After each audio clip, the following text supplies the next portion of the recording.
bizning Buxoro xalqaro universitetida ilmiy darajalar beruvchi ilmiy kengash huzuridagi ilmiy seminarning dastlabki majlisi bo'lib o'tdi.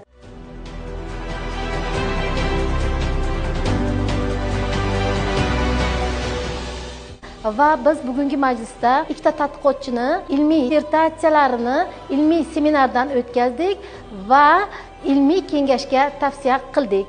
Men shu o'rinda bir narsani aytib o'tmoqchimanki, bizning universitetimizda ilmiy darajalar beruvchi ilmiy kengashga ruxsat berilganligi va bu ilmiy kengashda yosh tadqiqotchilarning ishini ilmiy sovetlardan o'tkazib, ilmiy kengashga tavsiya qilishimiz hukumatimiz tomonidan bizga yaratilayotgan keng imkoniyatlardan darak beradi.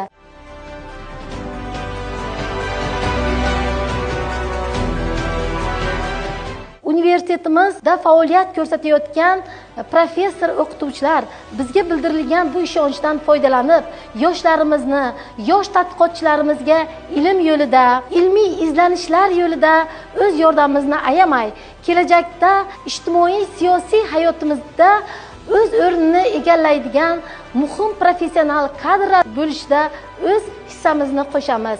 Universitetimizda keng imkoniyatlar eshigini ochib berganmiz.